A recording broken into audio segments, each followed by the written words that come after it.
So this is part 4 roof build.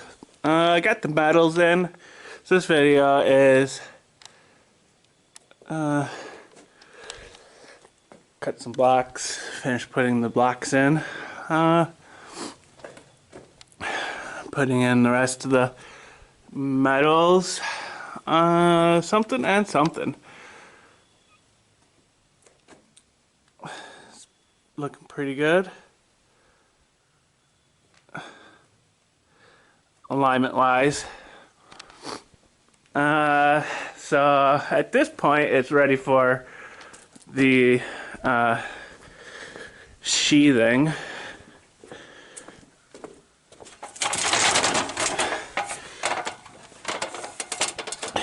Got a 1x4 up there, runs full distance, and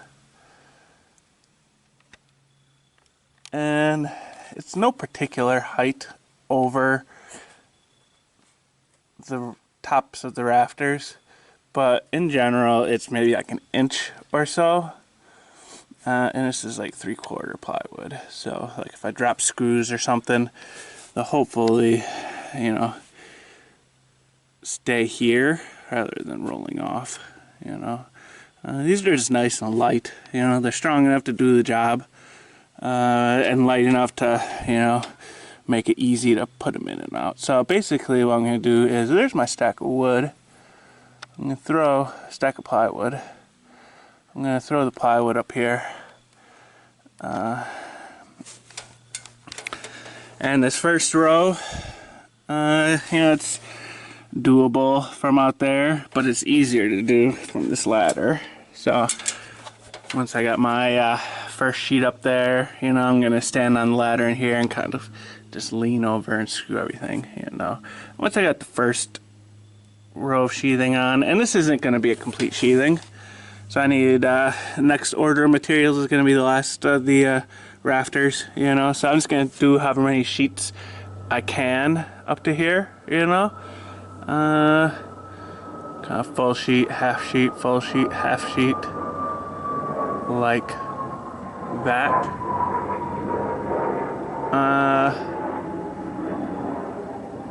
And actually, not ready yet. I gotta cut some.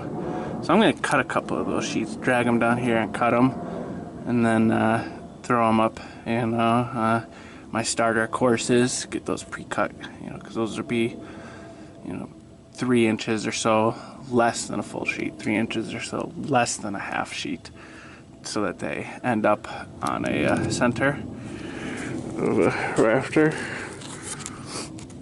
But then I'll be putting the sheathing up, and that'll probably be this whole video, you know. Once the sheathing's up, just see how it goes. You know, if I got time on the video, I do start doing the tar papers, and maybe, you know, what these things are actually for is underneath or over the tar papers, in between the tar paper and the metal roof. You know, there's a bunch of metal roofing up there. So put that stickers on, tar paper stickers maybe if I get to it, but probably not in this video. That'll probably be next video. But just see how it goes.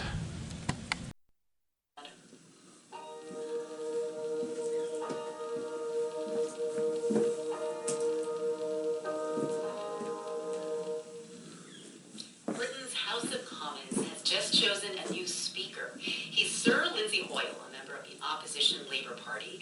Hoyle replaces John Bercow, who, with his foghorn voice and rhetorical acrobatics, became a breakout Brexit star. Bercow stepped down last week after a decade in the job. Now, as NPR's Frank Langford reports from London, Bercow is the star of a Belgian dance track called Order. Bercow sounds like a character from Downton Abbey, with a vocabulary that would strain the bindings of the thesaurus. So perhaps it was inevitable that a European musician would immortalize it with a track named after Bercow's signature word. It's the work of Belgian DJ and drummer Michael Shaw, with a comedian supplying a spot-on impression of Bercow, including this moment when the House voted down then Prime Minister Theresa May's Brexit deal by the largest margin in British history. The ayes to the right, 202. The noes to the left, 409.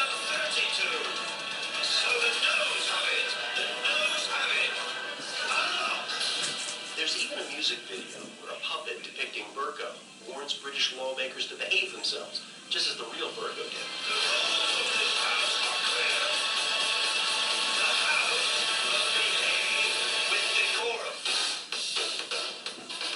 At which point, Virgo and puppets depicting Prime Minister Boris Johnson and Labour Party leader Jeremy Corbyn shake their heads wildly to the beat beneath flashing red, purple, and yellow lights, as if in a nightclub. Members must calm down.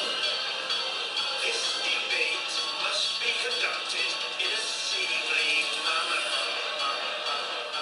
Virgo may be gone from the speaker's chair, but his distinctive way with words may live on dance floors across Europe.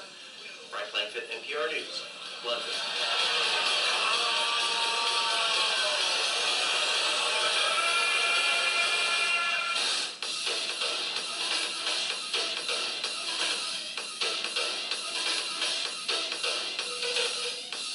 No idea how Frank Langford made it through that without laughing. This is All Things Considered. Good afternoon and happy Monday. Thanks for tuning in to All Things Considered. I'm Kelsey Blanco, and you're listening to Murray State's 91.3 WKMS. Several states are holding elections tomorrow that are being framed as something larger by the left and the right. Send a message to the do-nothing Democrats that the people of Virginia and America support President Donald Trump. More on what's at stake in these all-year elections. That's coming up in 15 minutes. Open enrollment is upon us once more, and if you're looking into plans online, prepare to be confused. You'll see affordable health plans, you'll see health plan rate, you'll see a million different websites, and who knows who's running those websites. I'm Con Risdall. What the what in today's ACA exchanges mixed down the marketplace? Listen to Marketplace this afternoon at 5:30. Support for WKMS comes from the Pennyroyal Arts Council, hosting the National Endowment for the Arts Community Big Read of Our Town. Tomorrow at 5:30 p.m. at Milkweed Health and Harmony, HCC writing instructor Addison James discusses the role of ghosts on the page in Our Town. There's more events at pennyroyalarts.org. Support also comes from Hilliard Lyons, now a Baird company, combining more than 2 centuries of financial experience while bringing broader resources and capabilities to existing clients. More information is available at hilliardtobaird.com. Tonight is a low of 41, partly cloudy, then a slight chance for some rain. Tuesday, slight chance for some rain, then sunny skies, high of 57, low of 38. Wednesday, mostly sunny, a slight chance for some more rain, high of 62, low of 47. We'll see that rain pick up on Wednesday night. Thursday, more rain, high of 52, low of 27. That rain should hopefully taper off by about Thursday night. Friday, mostly sunny, high of 42. This is Murray State's 91.3 WKMS. Support for NPR comes from this station and from Whole Foods Market, offering colors and flavors of the season with seasonal produce, holiday desserts, and chef-created menus. Whole Foods Market, color the classics. From Drexel University, recognizing 100 years of a cooperative education program that prepares students to address the challenges of a changing world. More at drexel.edu/ambitioncan'twait. And from the John D. and Catherine T. MacArthur Foundation at macfound.org. This is All Things Considered from NPR News. I'm Mary Louise Kelly. And I'm Elsa Chang. This month in All Tech Considered, we look at who's spying on us and how they're doing it. Today we take this scenario. A WhatsApp call from an unknown number pops up on your phone. You don't answer it, but that actually doesn't matter because you've already been hacked. And this hacker can now monitor every call, every text, every email. In fact, they can even use your phone's microphone and camera to record you.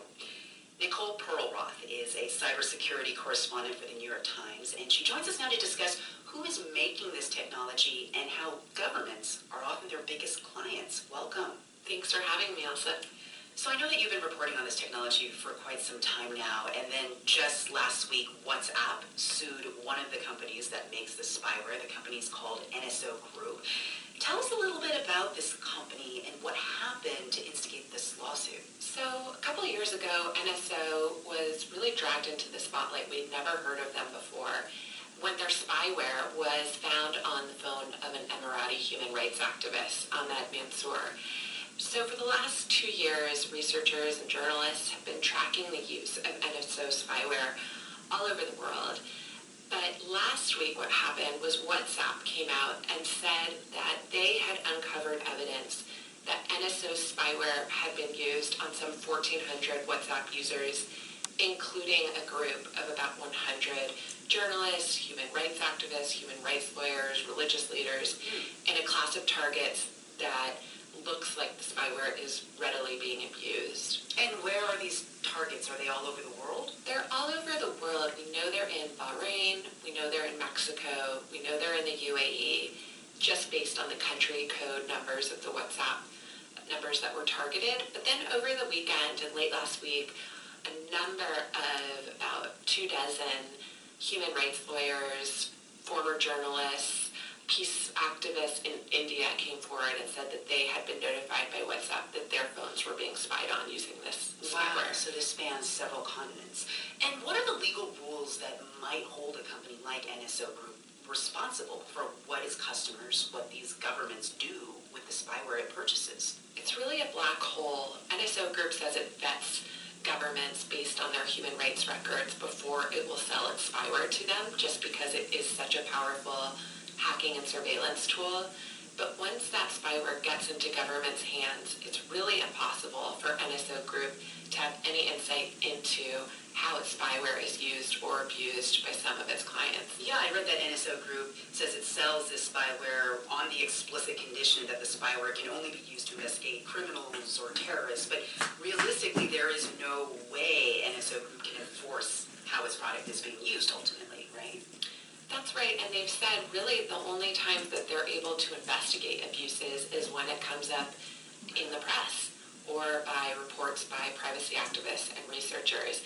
And even when it discovers instances of abuse, it really has no way to just shut down that spyware. It can only really wean its government clients off slowly by denying them software updates and patches and that kind of thing. I suppose we should also mention that NSO Group is just one of a number of digital spying companies that sells these kinds of tools. Do we know who else we know? I'm told that there are dozens, if not hundreds, of companies selling similar products whose names we've never heard of. Many of them exist around the Beltway and sell exclusively to the U.S. government or are localized, but increasingly huge market for these tools, especially in countries in the Middle East that don't necessarily have the cyber talent that we have here in the West, but certainly have the resources to buy into these capabilities. Nicole Perlroth is a cybersecurity correspondent for the New York Times. Thank you very much for joining us. Thanks so much for having me. And we should note Facebook, which is among NPR's recent financial supporters.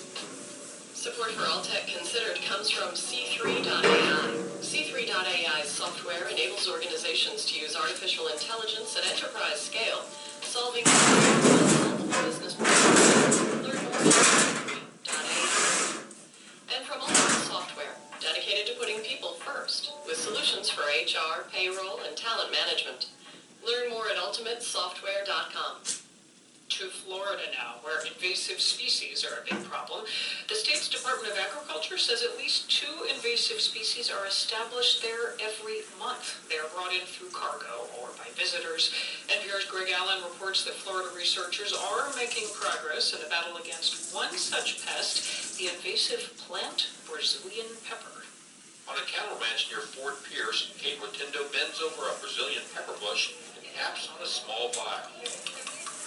They're really small. You can see them kind of crawling around. Yep. Oops, there he goes. On this day, a team from the University of Florida is releasing some 1,500 of the tiny insects called thrips.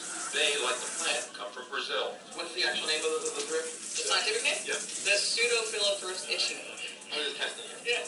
Carrie Mintier is an entomologist in charge of a project that stretches back decades. Working with researchers in Brazil, U.S. scientists identified some of the insects that keep Brazilian pepper in check in its native habitat. In Florida, Brazilian pepper was introduced more than a century ago as an ornamental plant. value for its red berries and dark green foliage. Since then, it's overrun much of the southern part of the state, also parts of California and Texas, covering 700,000 acres. Mike Adams says he began to see it on his family's cattle ranch near Fort Pierce in the late 60s. I know my cousins from Miami, they would use the Brazilian peppers for their Christmas tree because they had the nice bright red berries and they were wonderful. On cattle ranches, military bases, and natural areas, if left unchecked, Brazilian pepper takes over. Adams spends some $250,000 every year to control the weed on his 40,000-acre ranch. You know, they just get started and they just create a monoculture wherever they get started at. So they'll push out all your natives, they'll extend out in your grasslands and start phasing those out. In Everglades National Park, contractors have worked to remove Brazilian pepper for the past 2 decades. A Park Service video shows bulldozers pushing over all the vegetation in an area that used to be farmland. The topsoil is scraped down to the bedrock. The effort has cost more than $100 million so far, but it's the only way permanently to remove the invasive plant. Researcher Carrie Mintier says using herbicides and just pulling up the bushes are temporary measures. And making things worse, Brazilian pepper is related to poison ivy. Many people are sensitive. These things are multi-stemmed. These stems are very tangled. You really have to get in there. Sometimes these thickets are really intertwined. People are allergic to them, and so getting in there is really, really difficult. Mintier and other researchers have high hopes for the thrip and another insect that preys on the plant in its native range, the yellow Brazilian pepper tree leaf galler. After decades of research, they've proven the 2 species aren't a threat to any native plants, and they've received federal permission for large-scale releases here. Mintier says the 2 bugs won't get rid of all the invasive plant. They should stop it from spreading. That would be how I would define success, is to have less than 700,000 acres of Brazilian pepper. It's taken decades of research to get here, but it's a small victory in a never-ending battle to control invasive species. Greg Allen, NPR News, Fort Pierce, Florida.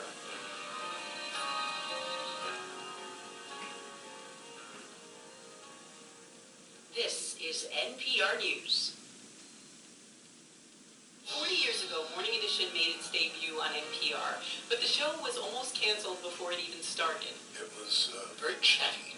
It was like bad small market television. And boycotted by its reporters. They told us that we really wouldn't be doing very much for it at all, that we'd be writing a news spot here or there. They lied.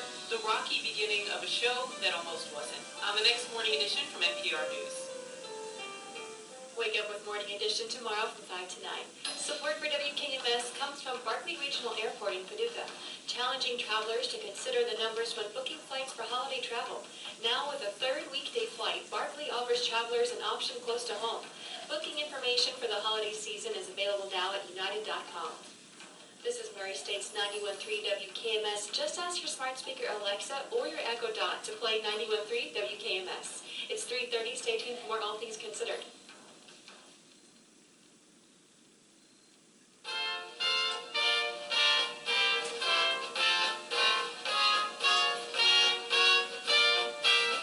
It's All Things Considered from NPR News. I'm Elsa Chang. And I'm Mary Louise Kelly. Coming up, a longtime lobbyist for evangelical Christians has a conversion after attending a conference on global warming. It's a repentance that says I have disobeyed God's very commands about what I'm to do and be. The latest from the NPR podcast, Rough Translation. First News. Live from NPR News in Culver City, California, I'm Dwayne Brown. On Capitol Hill, several witnesses called to testify today in President Trump's impeachment inquiry are defying their subpoenas, refusing to testify behind closed doors before the House investigation moves fully into its public hearing phase. Here's NPR's Aisha Ruska. Essentially, they're raising concerns about the legitimacy of this process. The White House has argued that these subpoenas are not valid because the White House would not be able to have its own lawyer present for the deposition, and the White House is directing some of these officials to not appear, and these officials are saying that they have no choice but to comply with the White House request. NPR's Aisha Roscoe. Those witnesses include John Eisenberg, the top lawyer for the White House National Security Council, and his deputy, Michael Ellis. The House's Democratic majority is leading the investigation into allegations President Trump tried to recruit the help of a foreign government to further his own political ambitions. Advice columnist E. Jean Carroll is suing President Trump for defamation, claiming he hurt her reputation by calling her a liar. NPR's Colin Dwyer tells us the writer claims Trump raped her back in the 1990s. E. Jean Carroll has alleged that more than 2 decades ago, Trump cornered her in the dressing room of a New York City department store. And she says that's where he sexually assaulted her before she could escape. But those allegations are not the subject of this lawsuit.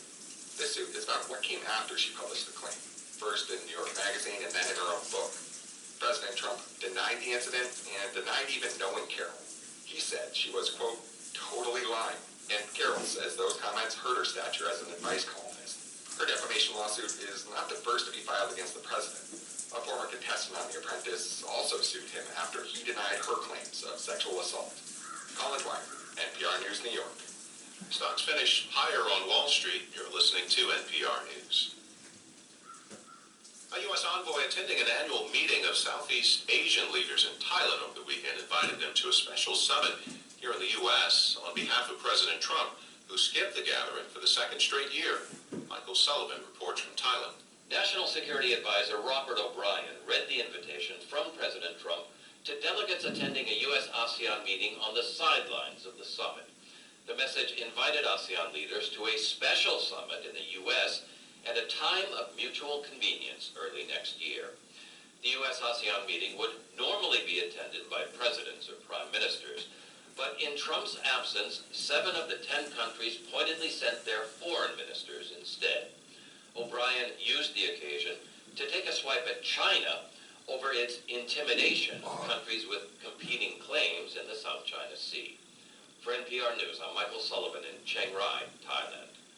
Apple is pledging more than $2 billion to combat California's growing housing crisis. The pledge includes a $1 billion fund to help first-time home buyers with low to moderate incomes. There's also money for charities to help people at risk of experiencing homelessness. The commitment eclipses similar pledges from fellow Bay Area tech giants, including Google and Facebook, which have each promised about $1 billion. On Wall Street, stocks finished higher today. The Dow added 114 points. This is NPR News. Kentucky is one of 3 states that'll vote for governor this year. Before you head to the polls on Tuesday, November 5th, tune into the Kentucky Public Radio Voter Guide, featuring reporters who've covered this year's candidates for governor, attorney general, and other statewide offices. We'll also talk about the big issues affecting state government, like education, pensions, health care, and the environment. That's the Kentucky Public Radio Voter Guide, an hour-long look at this year's elections. Tonight at 7. Support for WKMS comes from the Come Down Kings, hosting a Veterans Day benefit on Friday, November 8th at 9 p.m. at Paducah Beer Works.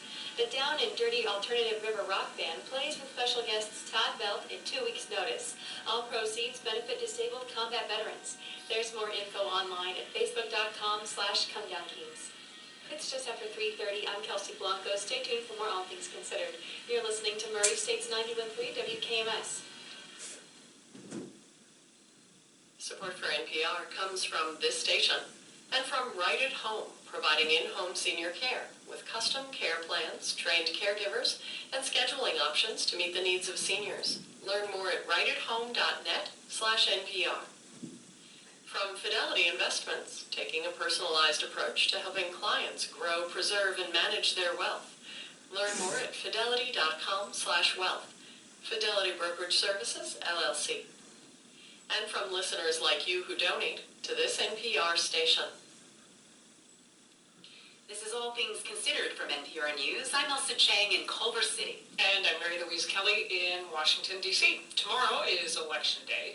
It is an off-year election, but will be closely watched to see what it may signal for the 2020 elections. NPR National Correspondent Sarah McCammon joins me from Virginia Beach, Virginia. That is one of the key states where voters will be casting ballots. Hi, Sarah. Hi, Mary Louise. All right, so you're in Virginia. You live in Virginia. Why don't we start there? What's at stake? Yeah, so Democrats made huge gains in 2017, fresh off the Trump election, of course, in 2016. Republicans are still narrowly in control of both chambers of the State House, and they're trying to hold on to that. But Democrats are very hopeful that they can take over. They point to 2017 and also to gains in 2018 nationally as signs that they have the momentum. And there's been a lot of spending in these races, and a lot of it from national groups on behalf of both sides on issues like gun control and abortion, among others. And as a reminder of the stakes, you've had some big names dropping by campaigning as Election Day approaches, who's been showing up? Right? Several Democratic presidential candidates have been to Virginia, including Vermont Senator Bernie Sanders today and former Vice President Joe Biden yesterday. And this election is being framed really by both sides as something bigger than just Virginia. You know, Virginia used to be more of a swing state. It's still kind of seen as a bellwether in these off-year elections, although it's been trending blue recently. But yesterday in Northern Virginia, former Vice President Biden said this election is about much more than just the Virginia General Assembly. What this, in a sense, is all about, Trump, folks. Look, the fact is that now we have to win again. We have to win again in you have to win again. 2019, the off year. You really have to do it, but you'll discern what's going to happen in 2020. All right, so that's what the Democrats have been up to. What about on the Republican side? Right, so Vice President Mike Pence was here in Virginia Beach over the weekend, and he too had a similar message for Republicans, that this is about something more, this is about looking ahead. Pence told the crowd that Virginia should, quote, send a message to Washington, D.C. that enough is enough. And that Virginia is tired of their endless investigations and partisan impeachment. If you want to send a message to the do-nothing Democrats that the people of Virginia and America support President Donald Trump, then vote Republican. Louise, I should mention President Trump has also been visiting a couple of the other states that are holding elections this week. He went to Mississippi last week, campaigns in Kentucky tonight. Those, of course, are red states where he's pretty popular. And he has not campaigned here in Virginia ahead of this election, which, again, is a purple state that's been trending blue. Sarah, let me flip you back to Mississippi, Kentucky, some of those other states. Yeah. There are a handful that are electing governors and other statewide officials. Which races are you keeping an eye on? So quickly, New Jersey is also holding some legislative elections this year. Democrats are expected to hang on to control there. The question is just by how much. And there are a few governor's races. In Kentucky, Republican Governor Matt Bevin is among the least popular governors in the nation. He's known for clashing with teachers' unions, among other things. He's running against Democratic Attorney General Andy Beshear. That race looks close. Mississippi, there's no incumbent in the Republican in the governor's race. The incumbent Republican is term limited out. That race looks close too between the Republican Lieutenant Governor and the Democratic Attorney General. President Trump, of course, was in both of those states. And one more thing I should mention, Louisiana is also holding a gubernatorial election this year, but not until November 16th. Okay, so a little bit of time to wait for in Louisiana. And back to this question, the central question of how much we can read into what's going to happen this month that may tell us about 2020. How much can we glean from tomorrow's votes? Yeah, so prognosticators will, of course, pay attention, and you can certainly expect both parties will tout their successes as a sign that the tide is turning their way, whatever those successes are. Democrats tell me they're feeling really confident, again, because of the last couple of years that they've seen. Republicans seem a bit more reserved, especially here in Virginia. Some party leaders have been reticent to talk to me when I've asked for interviews about what they're expecting. But at the rally this weekend, Vice President Pence and other Republican leaders talked up the strong economic numbers we've been seeing, told voters to be sure to show up both tomorrow and in 2020. But it's important to remember that these are just a handful of elections in a handful of states. It'll give us a snapshot of what's happening in a year when there's really low turnout in off-year elections. But we are still a year away from 2020, and a lot could still change between now and then. That is NPR's Sarah McCammon taking the snapshot there from Virginia Beach. Thank you, Sarah. Yeah, thank you.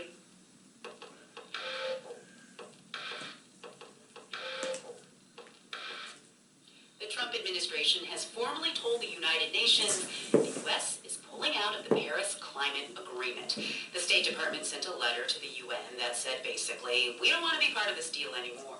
There is a one-year waiting period before the withdrawal takes effect, and as NPR's Rebecca Hersher reports, today's action makes the U.S. a conspicuous outsider when it comes to dealing with global warming. The 2015 Paris Climate Agreement was designed to be easy to join and hard to leave. In fact, the United States spearheaded the effort to make sure that's how it was. Otherwise, who knows what could happen? Another country could have an election, get a new leader who wasn't so keen on the international agreement, and poof, it would all start to fall apart. And since 2015, there has been a lot of political turmoil in countries like Brazil and India and Turkey and China and Japan. But the U.S. is the only country where the new people in power have decided to withdraw from the Paris Agreement. Andrew Light is a former top climate official in the State Department. That's one of the ironies of all this. even though we're the ones that have been pointing to these potential scenarios for problems with other countries, we seem to be the biggest problem. Light helped negotiate the Paris Agreement. It took years. These agreements are just only as good as the commitments from each country. The American commitment under the Paris Agreement is to reduce national greenhouse gas emissions by about a quarter compared to what they were in 2005. The U.S. is not on track to do that, in part because even though the formal withdrawal has just begun, President Trump began pulling back from the commitment more than 2 years ago, in June 2017. The United States will withdraw from the Paris Climate Accord. In that speech, President Trump suggested that the Paris requirements to transition to cleaner energy sources and help other countries do the same would cost too much. Rachel Cletus works on climate and energy policy for the Union of Concerned Scientists, an American advocacy group. She says they've got the math wrong. For one thing, you have to take into account the costs of more intense and frequent wildfires and other natural disasters. What we can't afford is runaway climate change. Just look at California right now. Tell me that this is not an economic cost. In fact, the most expensive thing we can do is not take action to limit these types of climate impacts. As for what comes next, now that the U.S. has formally signaled it's done with Paris, a year has to pass before the withdrawal is final. In the meantime, a delegation from the State Department will still attend the annual meeting of the nearly 200 countries that are in the agreement. It's in early December. And if a new president were to take office in 2021 and decided to re-enter the Paris Agreement, they can. On Inauguration Day 2021, they can communicate to the United Nations that we want to get back in the Paris Agreement.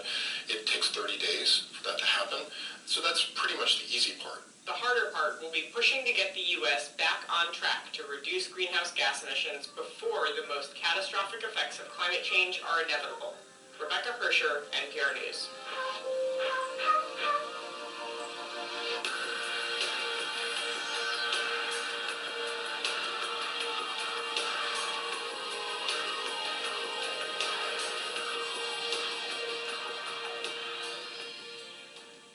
You're listening to All Things Considered from NPR News. As others flee wildfires, a team in California races towards them. Matt Brewer is part of that team. It's called the Fire Weather Research Lab at San Jose State University. He's a firefighter and a scientist. In fact, his team has the only weather researchers in the U.S. certified as firefighters. Welcome. Thanks for having me on.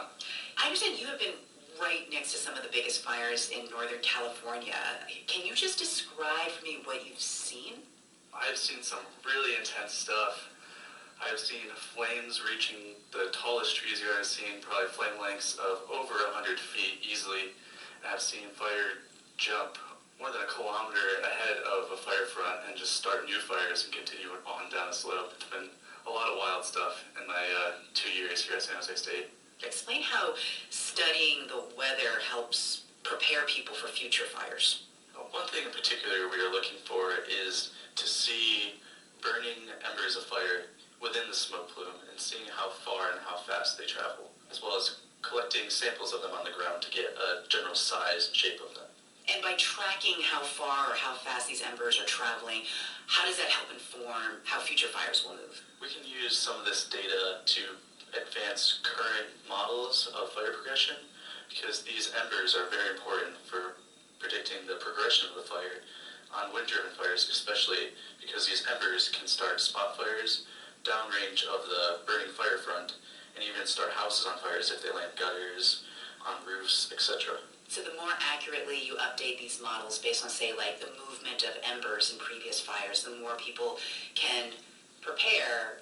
In what ways? Having these updated models and having better prediction of the fire will help managers better coordinate evacuations, not having people evacuate if they don't need to, and being able to have people evacuate even when the fire's a couple miles from my house. Well, we keep hearing that these wildfires, they're getting bigger and bigger, more frequent, that this is just the new normal. Is that true? I mean, what do we need to do to turn the corner on this? The problem is, the issue becomes, fire is a natural thing that should occur, especially in California, on a regular basis. But as humans start to push into the wildland-urban interface, then you get problems of people not wanting to prescribe burns, and you get overgrowth of vegetation, And that is also exacerbated by climate change. You get extra drying, rains come later in the year, so the fuels dry out more. And we'll have to see in the future climate how weather sets up to get these wind events like we've been having the last couple weeks. I mean, obviously this is really dangerous work. What keeps pulling you back straight into these crises? I mean, it's for research, but this is really dangerous research.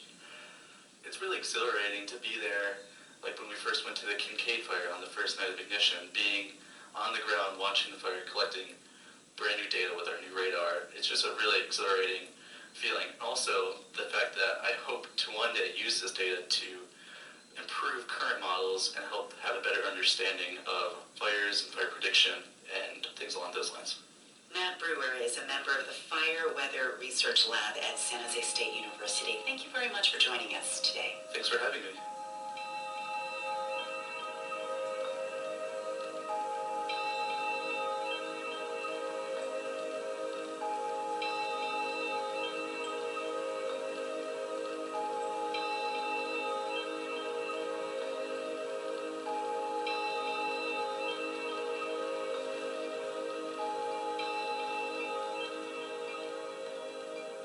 This is All Things Considered from NPR News.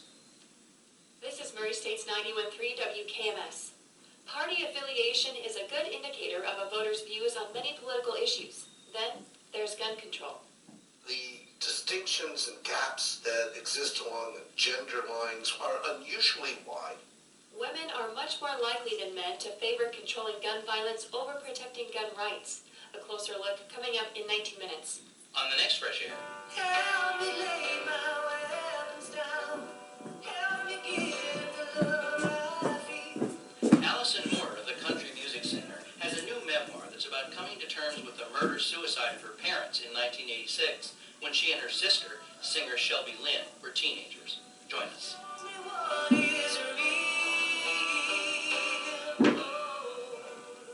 Listen to Fresh Air tonight at 6. Support for WKMS comes from listeners and Independence Bank. Independence Bank is dedicated to keeping community at the forefront of everything they do by putting their customers and communities first. More information about Independence Bank is available at 1776bank.com. Independence Bank, a revolution in banking. Support also comes from Thoroughbred Spirits of Murray and Cylinder Wine and Spirits of Murray, Benton, Draperville, and Mayfield. Locally owned, all 5 locations offer a wide variety of craft beers, bourbons, and domestic and international wines. They can also help plan beverage selection for events. Now with delivery within Murray city limits at Cylinder Wine and Spirits. Tonight is a low of 41, partly cloudy, then a slight chance for rain. That rain will continue Tuesday morning, then sunny skies, high of 57, low of 38. Wednesday, mostly sunny, then more rain, high of 62, low of 47. The rain is looking like it's going to pick up Wednesday night and on into Thursday. More rain, high of 52, low of 27. That rain should stop Thursday night. Friday, mostly sunny, high of 42. From NPR News, this is All Things Considered. I'm Elsa Chang. And I'm Mary Louise Kelly. Among the voices calling for action on climate change are some young evangelicals. This despite the fact that church elders have portrayed environmentalism as anti-Christian. NPR's Gregory Warner has been digging into the origins of the divide between environmentalists and evangelicals.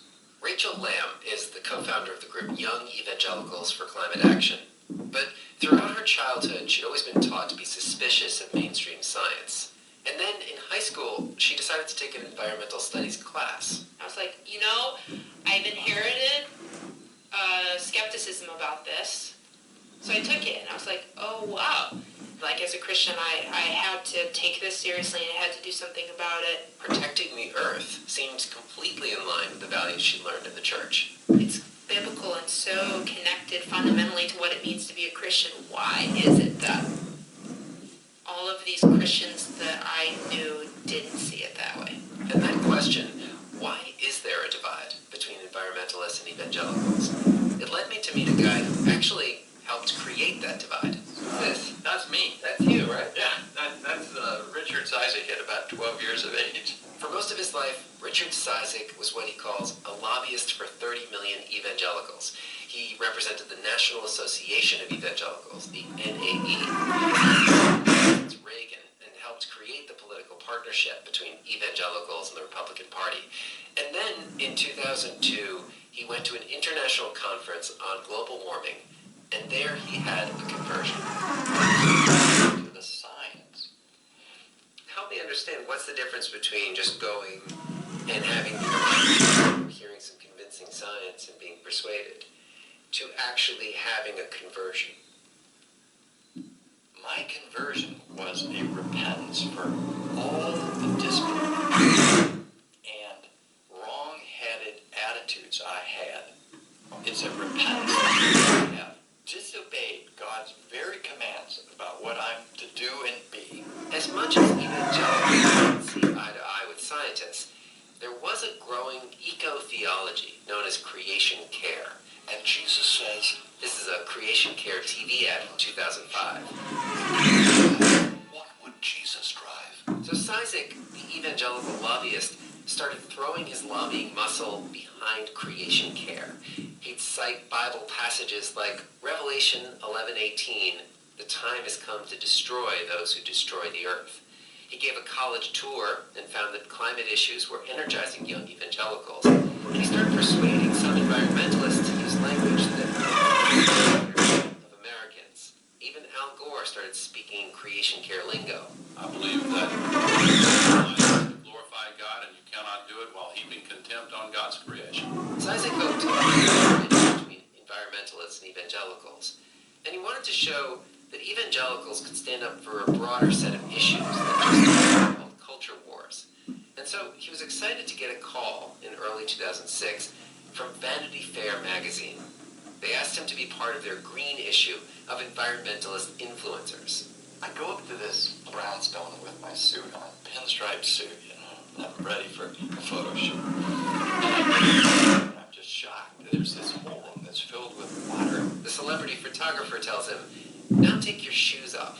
And he explains to me that I have to walk on these clear bricks so that it looks like I'm walking on water. But did you feel at any point during that photo shoot that maybe walking on water may be a bad idea for my image? The thought occurred to me. Republican lawmakers and saw their opportunity to attack. You know, I'd have to say this too, that Oklahoma Senator Jim Inhofe took the stage at the next Conservative Political Action Conference. A copy of Vanity Fair, that magazine. So here's Richard Cizik. This was his of a very liberal magazine. And if you see, he's dressed like Jesus. He is actually walking on water. He's barefooted, but you can see the little ripples if you look down close. Now, I have to say this. Great idea. Divide and conquer. The way the senator put it, Cizik was not just trying to expand the evangelical tent to include a broader set of issues.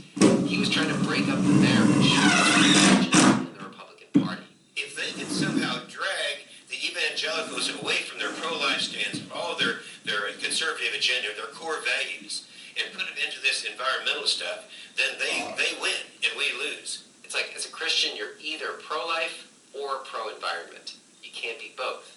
And the very same day as that speech, the Christian right published an open letter demanding that Cizik be sacked. His advocacy around climate change was, quote, contributing to a growing confusion about the very term.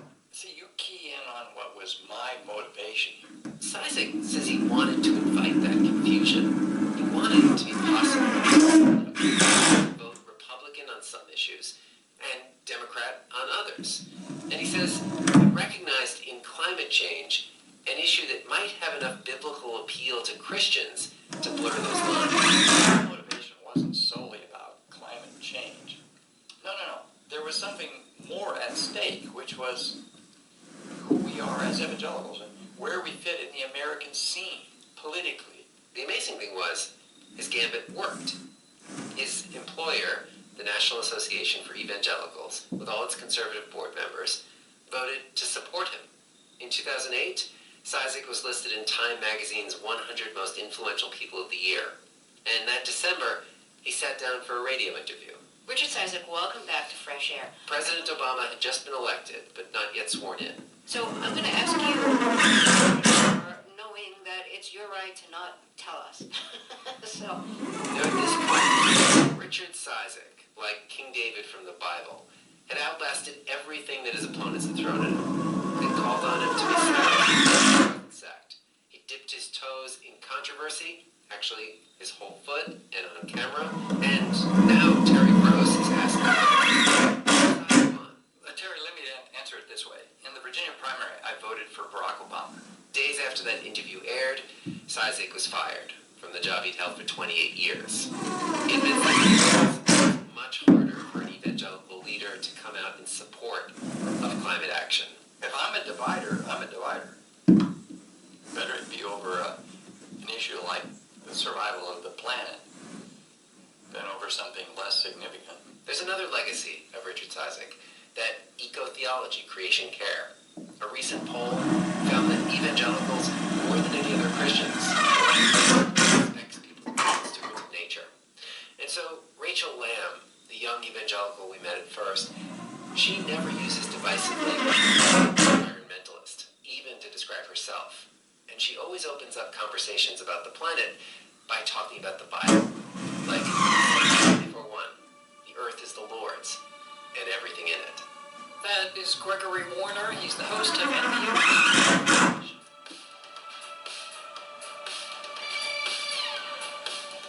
You're listening to All Things Considered from NPR News.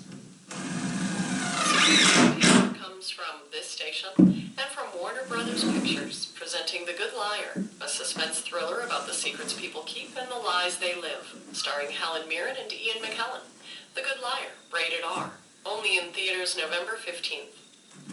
From ProQuest, creators of ProQuest One Academic, unifying journals, ebooks, videos, and dissertations across disciplines in one mobile-enabled interface. ProQuest.com/go/NPR. And from Babel, teaching new languages with the spaced repetition method. Only 10 to 15-minute lessons, using simulated conversations that are voiced by native speakers. BABBEL.com.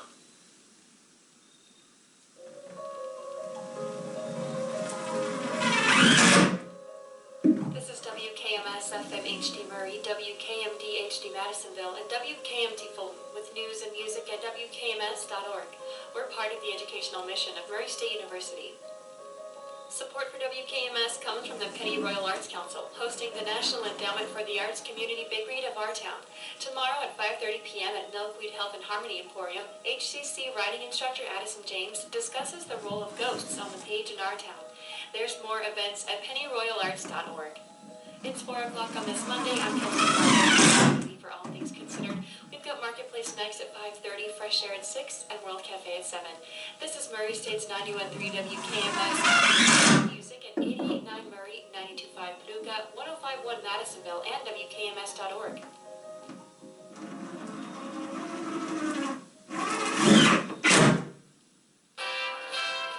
I'd say he was paranoid if people thought he was just because they're careful about who's allowed to have access to what classified information. What do we know about the top lawyer for the National Security Council? Well, we know he didn't show up today at the House impeachment inquiry. For Monday, November 4th, this is...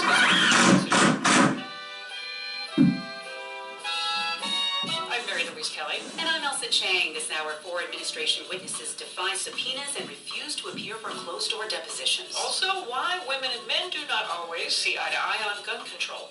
It's not a big gap, but women seem to be a little bit more sympathetic to the role of the state in protecting people and society. And we visit the Texas Panhandle, Cactus, Texas to be precise, to assess how businesses and school classrooms are adjusting to a historic wave of immigrants. We wouldn't just need a United States to map where everybody comes from, okay? But we're all here. Now news. Live from NPR News in Washington, I'm Jack Spear. The administration has officially notified the United Nations of its intent to withdraw the U.S. from the Paris Climate Agreement. NPR's Jeff Bromfield reports that the withdrawal will start happening right away. President Trump actually to pull the U.S. out of the agreement back in June of 2017. The Paris Climate Accord is simply the latest example of Washington entering into an agreement that disadvantages the United States. Trump said the cost of the accord was too high, both in terms of taxpayer dollars and blue-collar jobs. Environmentalists counter that the world can't afford to ignore the threat of global warming. Today's notification starts the clock for withdrawal exactly a year from now. That will come on November 4th, 2020, one day after the next.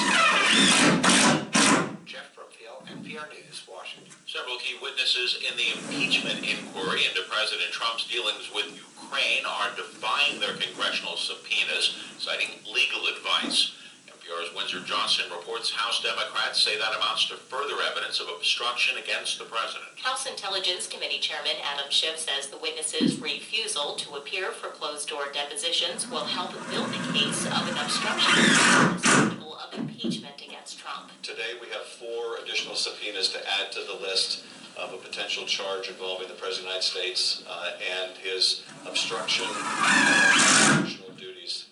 These witnesses are significant, and the White House understands they're significant. Schiff says the no-shows will not prevent the committees from moving ahead. He describes the strategy of the administration officials who are not cooperating as, quote, delay, deny, obstruct. NPR News, Washington. Tomorrow is Election Day. NPR's Sarah McCammon says several states, including some southern states, are getting lots of attention. In Kentucky, the Republican governor faces a tight election. Mississippi's governor's race is also thought to be very close, and there's no incumbent there. President Trump has recently stumped for Republicans in both states. Virginia's entire state legislature is up for election, and Democrats are hoping to take over control. Both parties have been sending top surrogates there in recent days. NPR's Sarah McCammon. Louisiana votes for a governor later this month. An independent commission that has taken a look at artificial intelligence research says the U.S. is falling behind. It needs to invest more money in research, training, and applying the technology of creating an AI-ready workforce. The Commission on Artificial Intelligence says it believes the U.S. government has an enormous amount of work to do or can transition AI from more than just a promising technological novelty. The group says China is investing more than the U.S. On Wall Street today, stocks continued their record run-up. The Dow closed up 114 points. This is NPR.